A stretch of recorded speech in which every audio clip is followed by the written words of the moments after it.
Welcome back in, everyone. Snapping around. Sorry about last week. Our schedules did not allow any great timings for recording, so we're back at you this week. Lots to catch up on here. Probably not going to get much to in terms of overall trade deadline, boys. We'll touch on a few things about that when we get talking about the wildcard races that are happening right now. That's kind of going to be the focus of the pod. Also let's maybe kick it off though with let's go back and revisit Carolina because they took a massive swing this season. We touched on it in our bonus pod with regards to the Mikko Rantanen trade. Let's just dive deeper into them here, guys, because they took a massive swing on them. Just the timing of it kind of threw a bunch of things off because Carolina didn't have a lot of home games after they traded for Rantanen. So it's kind of hard for them to ever sell him on anything about the franchise other than this is Rob Brindamore's system and Mikko doesn't like it. So, is this maybe one? Are we afraid that teams are going to see what happened with Rantanen in Carolina and not take those big swings like the Canes did going forward? Or is it maybe more where teams are going to go more like Dallas and make sure there's an extension when you're trading for a player like Rantanen's star power? I'd say probably the Dallas approach for most teams. Probably the one that Carolina should have taken, kind of going into that, especially with what happened last year with Jensel, trading for him and probably having a better offer on the table for him compared to Tampa, or at least the same, and yet he still leaves. Kind of the same thing that happened here too. But they kind of gave up two pretty good assets they could have had for this year and next in Necas and Drury, to give it up for, what did he play, 12, 13 games of Mikko Rantanen in Carolina? Not saying they didn't get a decent return with Stankoven and some futures, but they're not a team that really needs futures, not only for how good they always are standings wise, but they also have a pretty high end prospect pool kind of as it is. So they kind of need impact players now, not first round picks and things like that. So yeah, it's kind of unfortunate for them the way it went, but yeah, that's part of the business. They probably should have did a bit more research going into what Rantanen wanted compared to just saying, all right, well, we'll trade for him. But doesn't look like it's going out too bad for them right now. But yeah, I would say teams like that, if you can't really afford to make a lot of those moves without knowing that you're going to get a superstar to sign there long term. So yeah, they definitely, probably more teams than not, would rather know if they're going to get someone like that signed up. Travis, this may be one where, because we saw the package that Dallas gave up for Rantanen with an extension, was this maybe always one where Carolina just never really wanted to go that deep and give up a bigger package to Colorado to get Rantanen with an extension? Because like Justin said, they have some high-end prospects that are knocking on the door to break into the NHL that kind of even the Avs would have liked to get into their system and just have a quick look. They probably would have flipped them at the deadline anyway, but overall, was this maybe Carolina just, they liked the deal straight up for basically the deal that they had with Rantanen, and we're just praying after that they could extend them? I think I go back to our conversation just earlier this morning, when you guys were kind of talking back and forth about how a lot of teams seem to hold out on their prospects as a bit of a what if factor. It seems that Colorado is probably the best example of sort of breaking that wall, and I think you said it there, Brock, prospects are always going to be there. So I don't know. Maybe it's a situation there where Carolina is just hanging on to the what if factor, and then they obviously get Stan Coven, without giving up any draft picks, along with getting Rantanen without giving up any prospects. Sorry, not draft picks. I don't know. I don't have a lot on that whole ordeal anymore. I'm kind of just getting sick of seeing his name every day now. Yeah. My final thought on this is just, I think you are going to maybe see teams start to take these swings in the future, just especially with the cap going up. They're just going to have a little more flexibility to do it.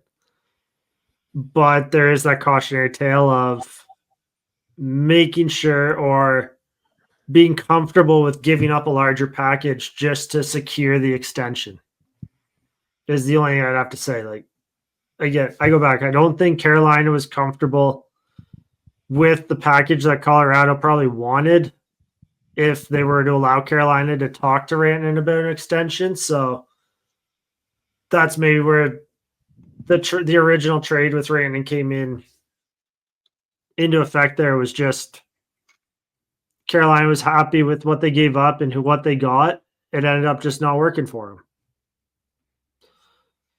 You guys got anything more? Trav, I know you don't, but you got any more to add on that, Justin, before we move on?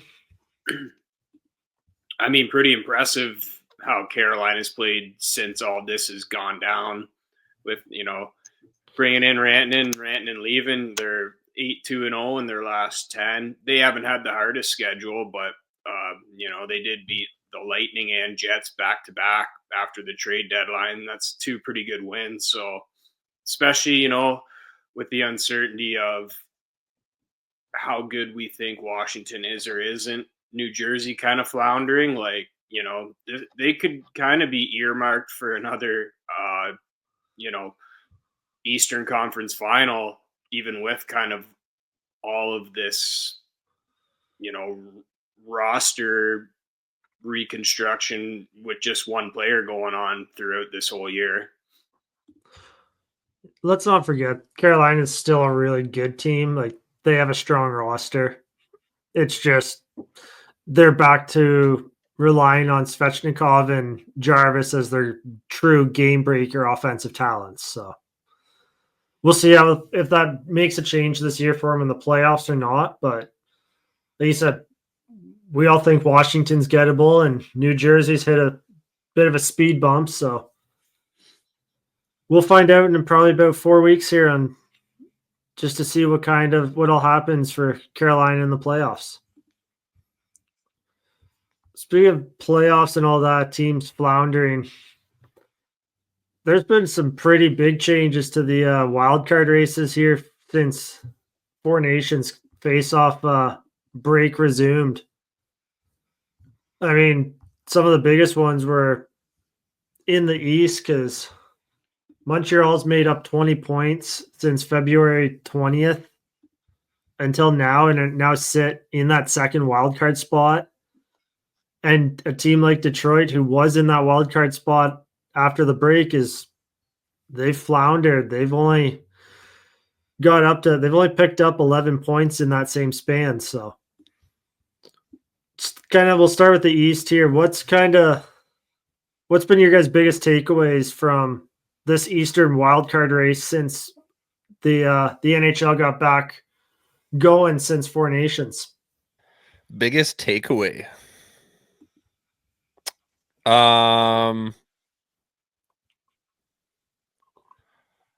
Ottawa's legit, I think, would be my biggest takeaway right now. I wasn't sure 100% that they were going to get there at the Four Nations break, and I know they had a spot then, and they obviously still do now, but it just I think what we've seen from them after the break, Dylan Cousins has been really good for them. I think they're ready to show that they have something to prove this year in the playoffs. I know they don't have a per se a nice and comfortable lead, but I just think the hockey that they've played over the last dozen games or so, 12 to 15 games, I guess, I think just shows that they are a legit playoff team. And I think everybody needs to start kind of, taking them a little more seriously and realizing that they are now a very dangerous team. They're also a team, like, they get into the playoffs, they're going to cause trouble just the way they play. Yep, 100%. So, great news for Toronto fans, since the Leafs are sitting top of the Atlantic and would play Ottawa right now. But wouldn't want it if I was a fan. But hey, I'm not. So, well, put it this way: we're all old enough to remember, but there's probably a lot of new Leaf fans that don't. The early 2000s, Ottawa dominated Toronto regular season, and then Toronto swept them almost every playoff. Yeah, well, was it 4 years in a row they met in the first round? First or second, yeah. Or it was 4 and 5 years or something like that. Yeah, something like that. It was 4 and 5 years because there was that one unreal playoff series between the Leafs and Islanders, I think, in the first round. Oh, but I think we played Ottawa again, maybe in the second round or something. But yeah. Yeah. Back in the distant time when the Toronto Maple Leafs actually saw the second round. What about you, Justin, though? What's kind of been your biggest surprise or takeaway from this whole wildcard race in the last month and a bit? For me, it's kind of the 5 teams there that are kind of seem to be battling out for the second wild card, since Ottawa is kind of they're 5 points up on the Islanders, who are just outside the wild card spot, but they've been pretty consistent. But when you look at those other teams, like Montreal, the 2 New York teams, Columbus, Detroit, they're all very poor in their last 10 to 12 games. No one's really taking kind of the step up to be a clear-cut favorite to make that wild card. They're all just kind of jumbling position. Between Montreal and Detroit, there's 3 points separating them. So it's an exciting watch down the stretch. I imagine it'll go to right near the end of the year. And it's awesome as someone who's not a fan of any of those teams. But if you're a fan of one of those, 5 teams, you kind of want to see a bit more consistency, especially right now with, 10 to 12 games left of the year, and somewhat solidify that at least first or second wild card spot, because it's kind of getting close to the end here, and kind of pissing away points is going to really hurt you when you're at game 80-81 and you're maybe 2 or 3 points out and you need those extra kind of 1 or 2 points. But yeah, I don't know. I would honestly would really kind of like to see Montreal take that second wildcard spot. I think out of those 5 teams that are battling for it, I think they're the most exciting. That game against the Avs on Saturday night kind of proved it, and kind of proved what it'd be like, watching playoff games again at the Bell Center. So for a young team that's kind of dealt with, one of their best defensemen being injured, they're hanging on, but they need to start kind of racking up wins here. They might find themselves on the outside. Yeah, just to build on that, I look at Montreal and Columbus and just think how good this is for those rosters. Because not a lot of people actually had either of those teams in this position this late in the season. And the fact that they're actually here now, and Montreal actually holds their own destiny. They're a point up on the Islanders. 2 points up on Columbus, and those are the only teams where they've played the same amount of games. The New York Rangers have just completely floundered the Rangers, they've floundered this season. Yeah, they're only a point back, but they've played 2 more games than Montreal. Like, they need help. And it's the worst thing at this time of year when you're into the last dozen or less games and you have to rely on other teams to help you get in or move up standing positions. I think, like you said, Justin, Montreal getting in would be fun. I feel like Detroit and the 2 New York teams are feeling the most heat here coming down the stretch because they really should be in those wildcard positions, not fighting tooth and nail just to try to get in, especially when they're behind the 8 ball. Kind of makes you wonder why they didn't kind of be more aggressive at the deadline either, like Detroit specifically. Yeah, they just brought in Mrazek, really. Didn't even sell a whole, like, they sold Veleno, brought in Craig Smith in that Mrazek deal too. Like, I mean, the Islanders, I guess at this point after the deadline, the Islanders are a bit playing with house money a little, selling Brock Nelson and all that. But I just think the Rangers, I mean, you went out and you bought for JT Miller kind of to right the ship this season, and then it never really ever got on course. Like, I just thought the Rangers would have been more aggressive at the trade deadline. I thought they would have been too, for sure. But they just kind of seemed to, they'd bring in a piece and then they'd trade 2 more, like trade Lindgren, trade Riley Smith, and then it didn't really seem like there was any sort of path to what they were doing. They were just kind of, I understand like bringing in the JT Miller or whatever, but everything else just kind of, I don't know, didn't make a whole lot of sense other than kind of just getting rid of UFAs. Yeah, and then you got Montreal and Columbus, who a young roster. The GM basically, I mean, Montreal made a move way earlier in the year to bring in Alex Carrier from Nashville, and that's just helped their defense. Like, you get another veteran on that blue line, separate Matheson, Carrier, and Savard with the young, exciting defenseman that Montreal has. That's really helped them this year. And again, it's house money. Like, whether Montreal or whether Columbus can take that second spot, I don't think the front offices are really going to care all that much, because this is invaluable experience playing these types of games down the stretch for those teams. Montreal, Washington, I would say, is the second most exciting series as it stands right now. I just really like the way that those two match up against each other.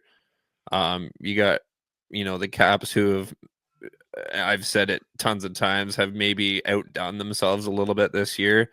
And then, but I mean, they deserve to be there. There's no question about it. You look at all that the cast that they have. Everybody has had career year, or a lot of guys have had career years. A lot of guys on that team are rolling right now.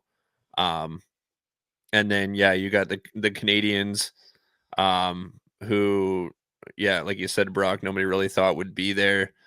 The young core of that team has kind of yet to show what they can bring in the playoffs. I mean, other than the Colorado Dallas one, which is very obvious, the most exciting, I think that one sits number 2 for me right now. Just the way that those teams line up with each other. Yeah, I think there's, the way things kind of line up right now, there's a few pretty exciting series. Like, we'll get to the West here in a minute, but like at this exact time, Winnipeg, St. Louis, that'd be a fun series to watch. And right now in the Atlantic, you'd have the Battle of Ontario and Battle of Florida. So the way the standings are right now, it's setting up for some decently exciting hockey. Maybe LA Edmonton. We haven't seen that one yet. Yeah, see, exactly. Hey, this might be LA's year. Yeah, we're gonna get to that, but I think the story might be changing in this year. Yeah, so well, let's jump over to the West then now, boys. Like I brought up St. Louis, they've come out of nowhere and they've kind of taken a stranglehold on that second and final wild card spot in the West. Like they were sitting fucking 8 points back of Vancouver for that spot coming out of the break, and they're now 3 points clear of Calgary, or 4 points clear of Calgary and 5 clear of Vancouver for that spot. Just what's going on in the Western Conference? Because until St. Louis kind of got hot here and really took a hold, no one really wanted that second wildcard spot. It was Vancouver and Calgary just flip-flopping for the most part.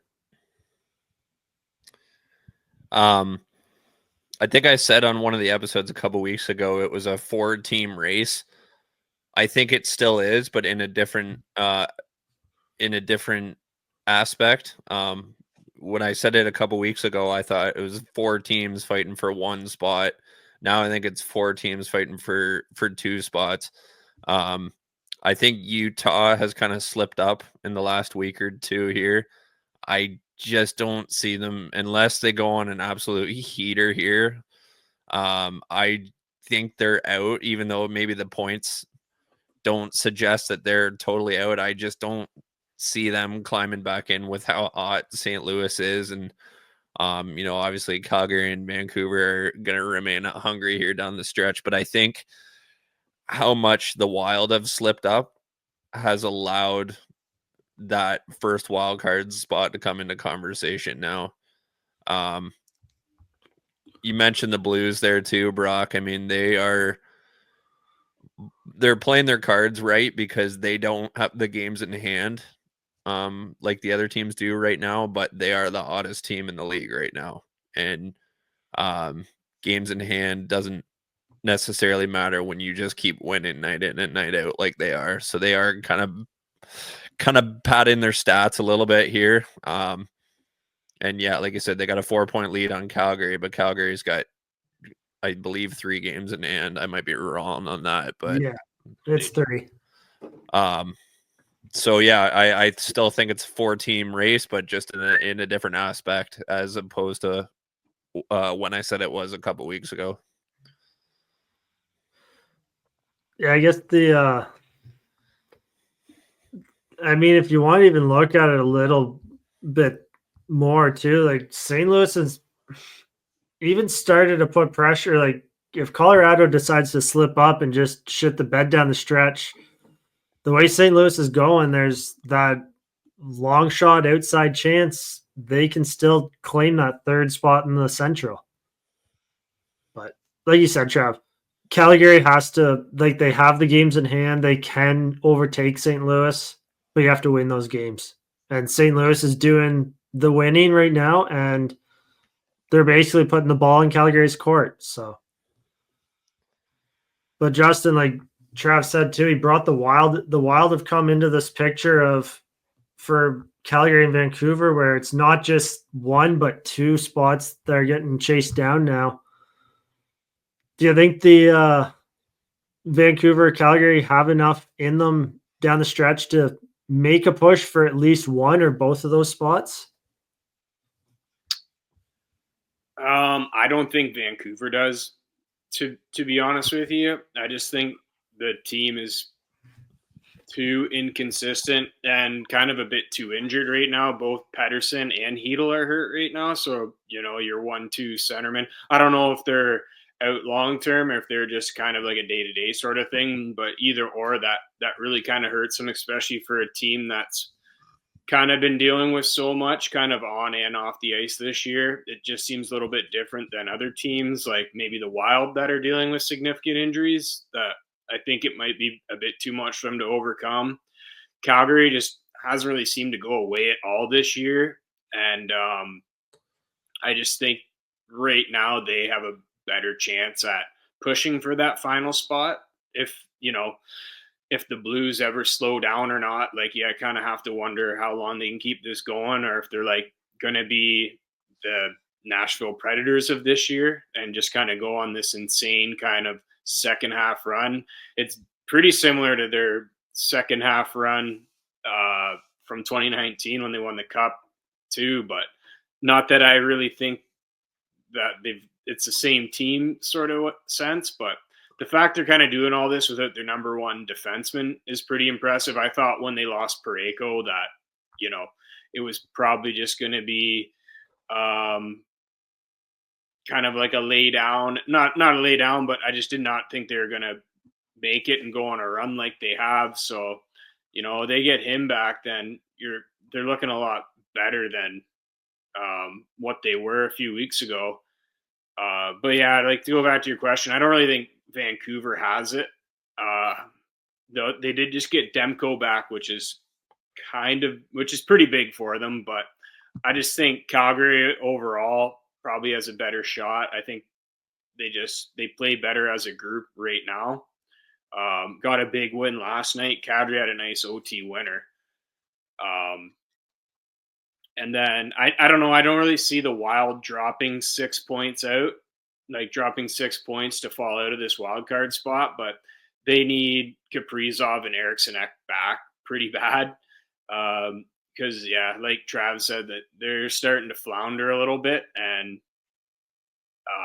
if they go in the playoffs without those two guys, I don't really like their chances to begin with against Vegas or Winnipeg, but they're pretty much next to nil if they go in without those two guys. Is this maybe one where, because we didn't really see a lot of these bubble teams in the West add anything or make any big moves at the deadline? For St. Louis, kind of smart. Like, they held on to Braden Shen after all the rumors they were going to move him. But like for Minnesota, who at the time was like in that mix with the Central, like, is this just one where a lot of these teams kind of looked at this year and said, if we get in, great, but we're not going to spend a whole lot of future assets because we look at those top teams, the Vegas, the Winnipeg, the Dallas, the Colorado. Even if we add a whole bunch, are we even going to be better than like enough to beat them in a 7-game series? No, I think that's just it. I think you see how well these top teams are doing. You kind of see them going on a full arms race there at the trade deadline, at least some of them, right? And I think you just kind of look at it and be like, if we sneak in, this is great. Maybe we get an upset or two, but, just judging roster to roster, eventually it just doesn't make sense to trade away assets this year or during a certain year until you're like, you know what, we'll see what we do this year. Then we have all these, prospects picks to play with possibly in the summer or next trade deadline to, and see where we're at. Maybe you're in a better position. Maybe the other teams lost a lot of players and aren't doing as well. So I think there's a lot of calculated, measures that GMs take, especially the ones that are hanging around those wild card spots. Like, sure, they could go on a magical 7-8 seed run, but at the end of the day, unless you're getting something that you're going to have for years to come, or at least 2 or 3 years, then there's really no point to, ripping up a bunch of your, depth or in your system guys to go for a run that might not even happen.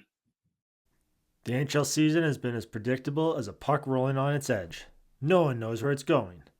But that just means there's time for your favorite team to figure things out, and games left for you to get in on the action at DraftKings Sportsbook, an official sportsbook betting partner of the NHL. It's super easy for first-timers to get started. Try betting on something simple like picking a team to win. Go to DraftKings Sportsbook app, select your team, and place your first bet. And if you're new to DraftKings, listen up. New customers bet $5 to get $150 in bonus bets instantly. Download the DraftKings Sportsbook app now and use code THPN. That's code THPN for new customers to get $150 in bonus bets instantly when they bet just $5. Only on DraftKings. The crown is yours. Gambling problem? Call 1-800-GAMBLER. In New York, call 877-8-HOPE-NY or text HOPE-NY 467-369. In Connecticut, help is available for problem gambling. Call 888-789-7777 or visit ccpg.org. Please play responsibly. On behalf of Boot Hill Casino and Resort in Kansas, 21 and over. Age and eligibility varies by jurisdiction. Void in Ontario. Bonus bets expire 168 hours after issuance. For additional terms and responsible gaming resources, see dkng.co/ice. Got a few thoughts maybe on the possible fourth chapter of the Kings Oilers. Hey, let's hear it. So I would say for most of this year, and because those two have been in a matchup per se for most of this season. They've been in the 2-3 slots in the Pacific there. I would have said Edmonton for the fourth time in a row for pretty well this whole season, up until I went and seen them in Buffalo.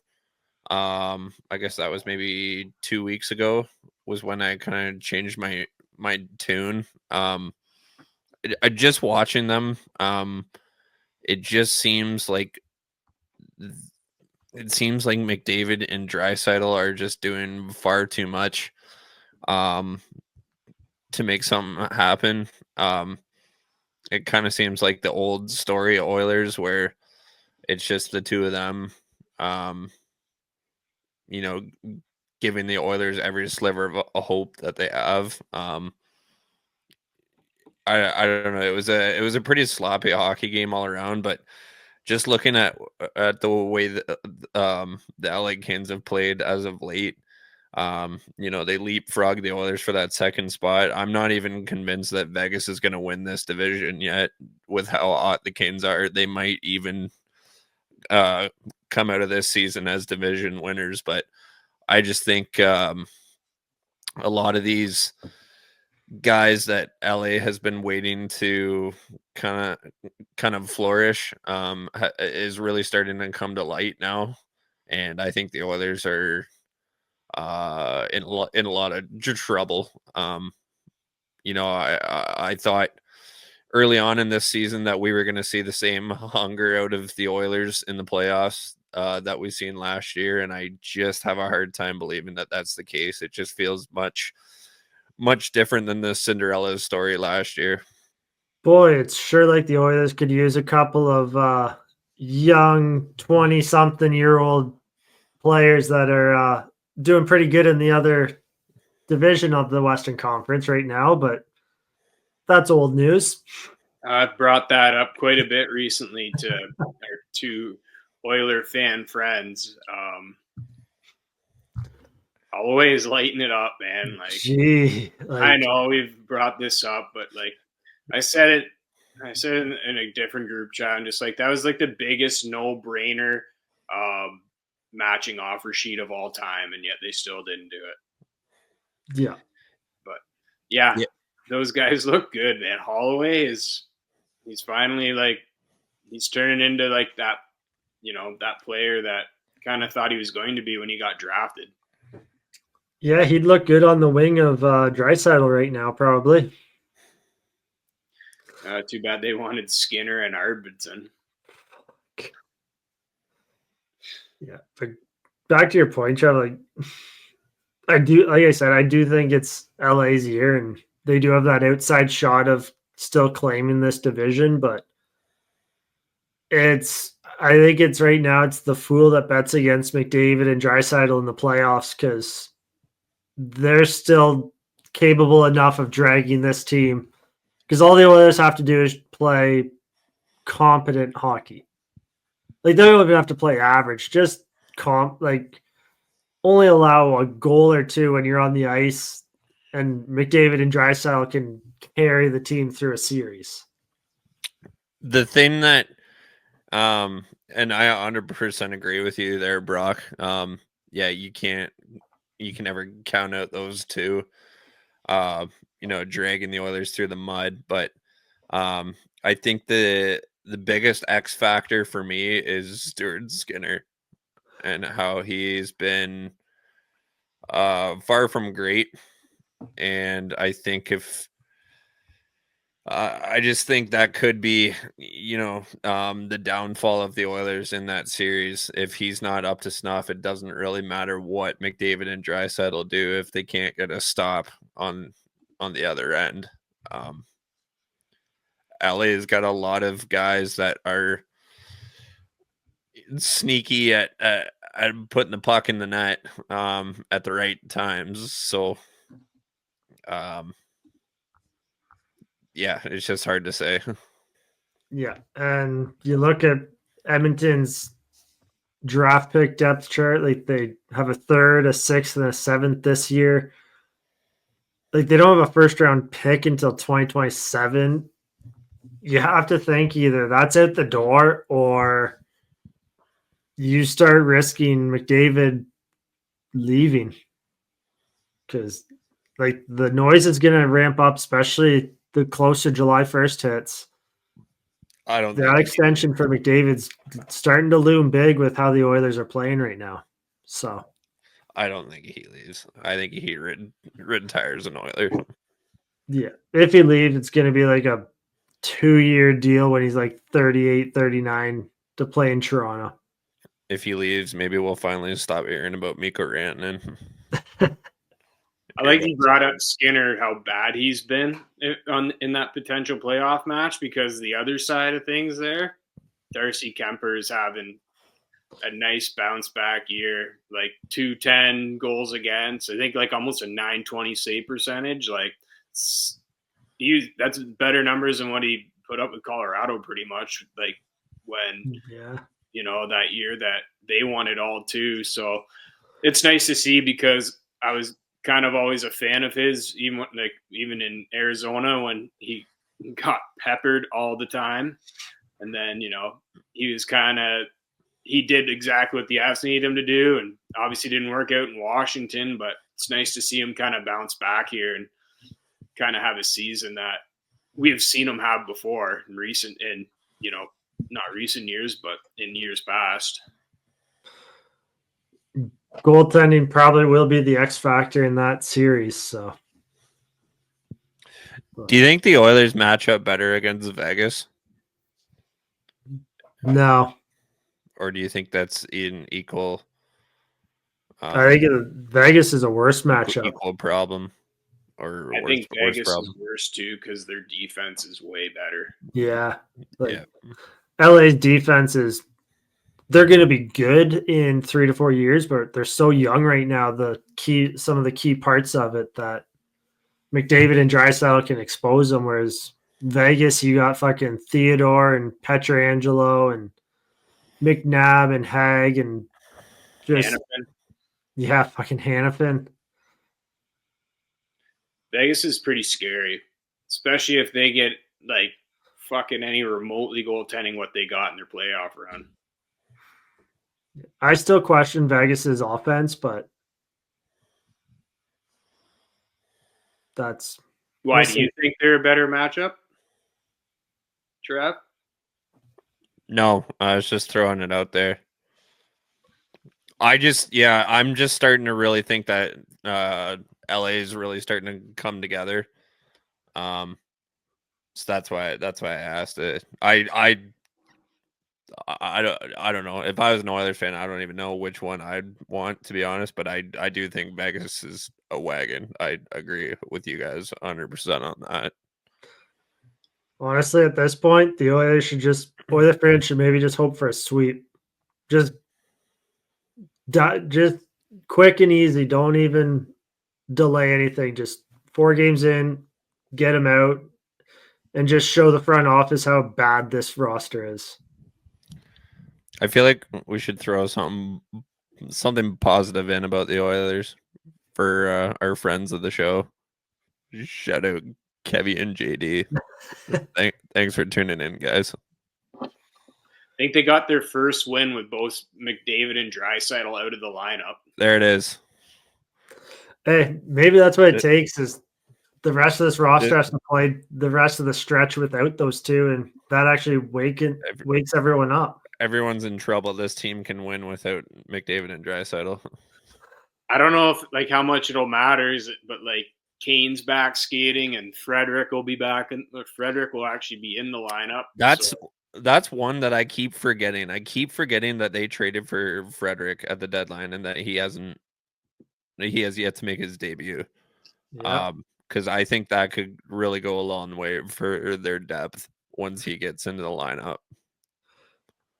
He's got a lot to live up to, though, because they traded that second-round pick in the Broberg offer sheet for him. So, yeah, Broberg's doing pretty good in St. Louis. Goal and 3 assists last night. Yeah. Well, that was a good positive. A good quick positive. It doesn't take much to spin it negative with the Oilers. Sorry, guys. I don't hate the Oilers. I just at this point, if you're not a fan of them, it's the same as the Leafs. You just chirp them. And unfortunately for the Oilers, they make it so easy. Yeah. We'll start wrapping up here shortly. I did want to kind of, with the recent review that overturned the Islanders' possible game-winning goal against Columbus the other night, dive in a bit on that. Let's maybe push that to next week's episode. Just what kind of impact we think the video review might have down the stretch here as games get crucial and all that. So we'll table that for next week, but let's maybe end on this topic. Gabriel Landeskog, a lot of positive signs pointing. What's our thoughts here, guys? Because he's been skating, practicing with the team.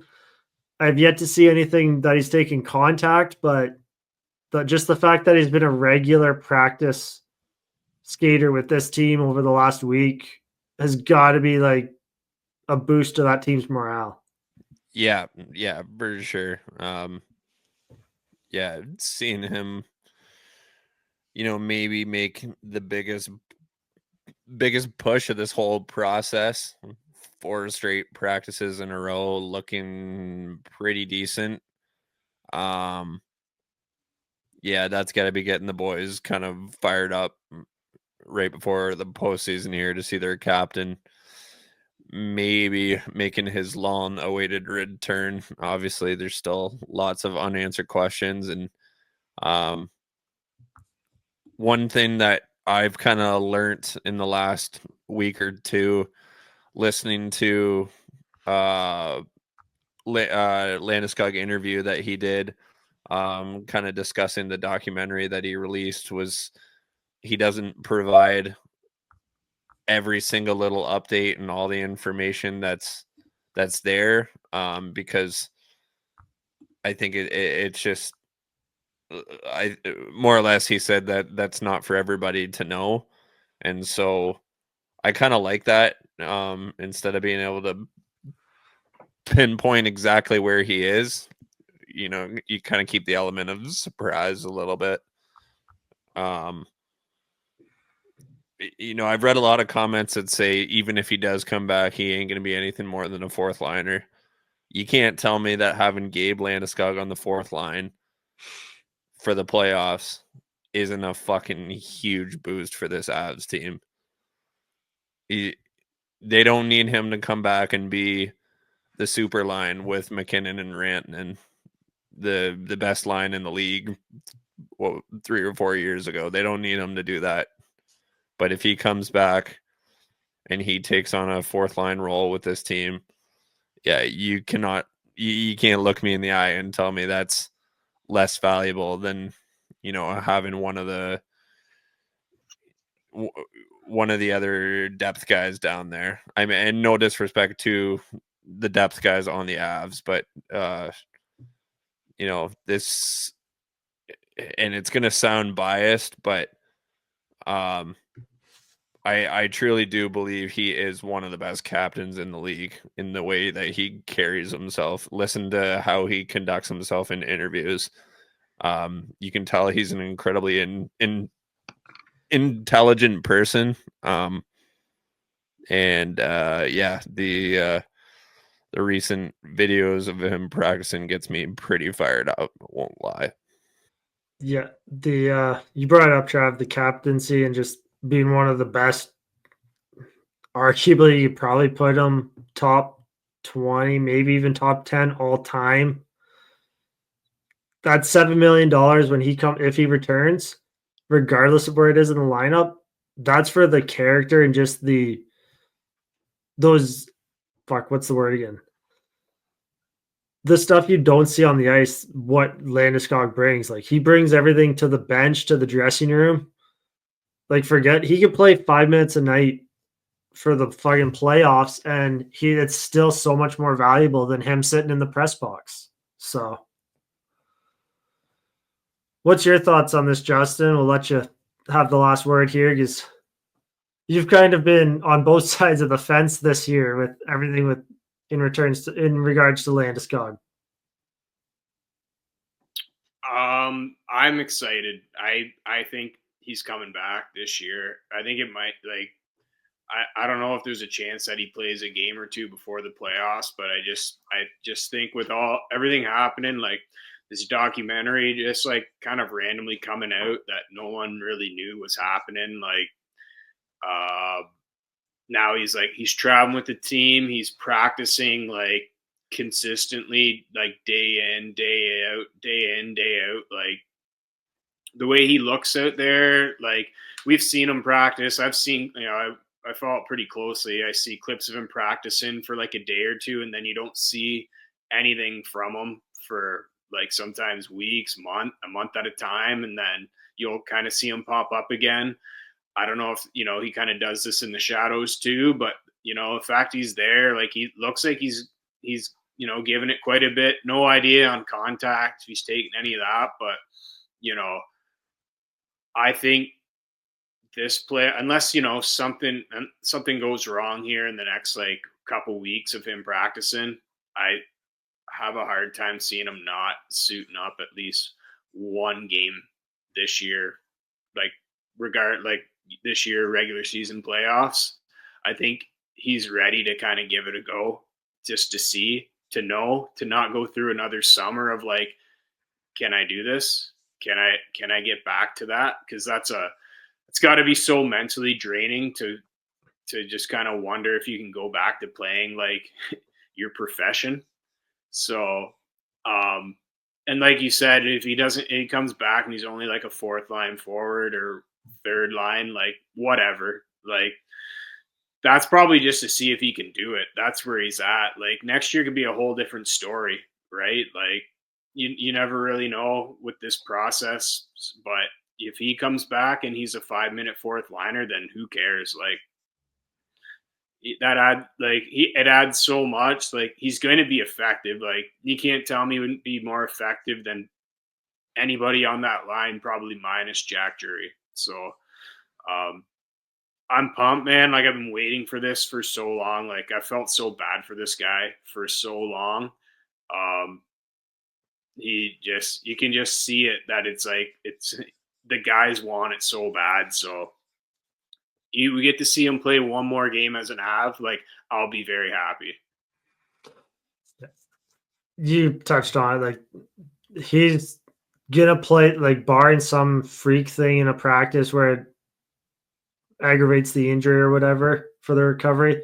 Landeskog's playing at least one game in an Avs jersey this season, like, playoffs or regular season.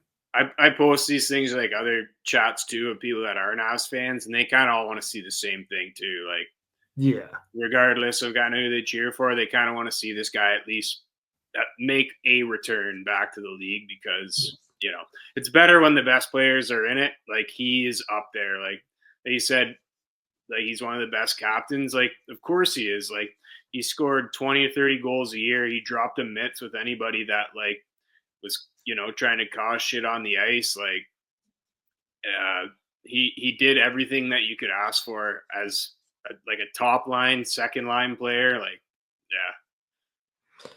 yeah, it's exciting right now, and I know all Avs fans just can't wait to finally see number 92 back on the ice for a game. So that's all we got for this week, everyone. Thanks for tuning in.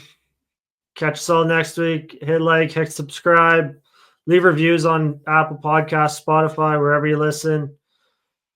We'll be back next week. More news from Snapping Around. Thanks.